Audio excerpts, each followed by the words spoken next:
porous-like cavity appeared. He startled me by saying that cavity represented the total absence of the sense of humor. Had Twain really lacked a sense of humor, he would not have found this funny, and would not therefore have chosen to go back a second time to Fowler's London office. This time he presented himself as the famous author Mark Twain, and during this visit, to the author's great delight, Fowler discovered the loftiest bump of humor he had ever encountered in his lifelong experience.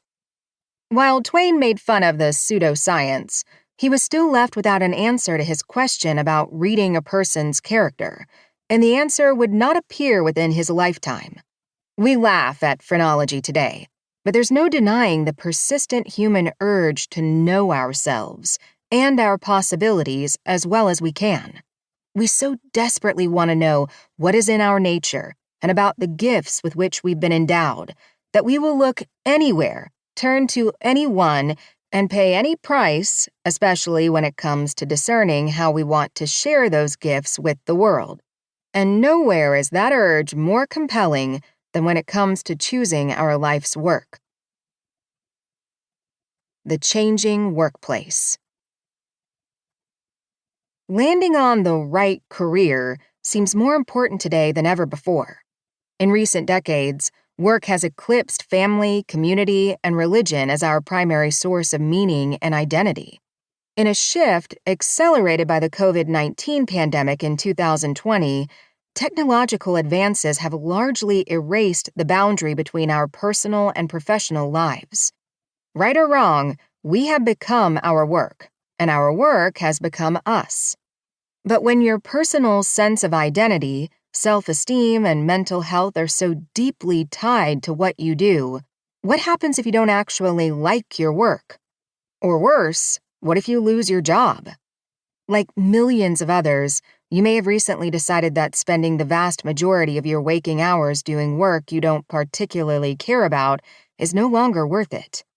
In 2021, during what came to be called the Great Resignation, a record 47.4 million American workers left their jobs. Those who stayed were more disengaged than in prior decades.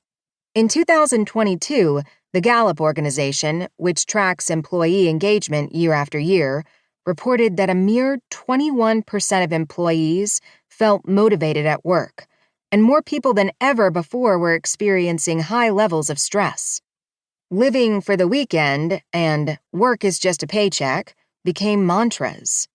As Gallup observed, most respondents said that they don't find their work meaningful, don't think their lives are going well, or don't feel hopeful about their future.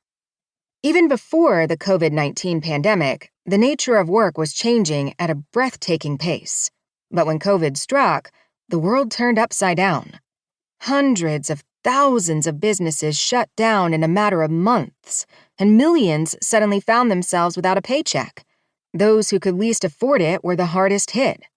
Of the 9.6 million jobs lost in 2020, the overwhelming majority of those positions employed people in the bottom quarter of wage distribution. In the first 13 months of the pandemic, 8 million workers were laid off, and the restaurant industry hemorrhaged $280 billion in sales. Under pressure to care for children and family members, a stunning 3.5 million working mothers left the workforce. And even today, over 1 million fewer mothers are holding down jobs than in 2019. The pandemic also triggered a massive shift in how we work.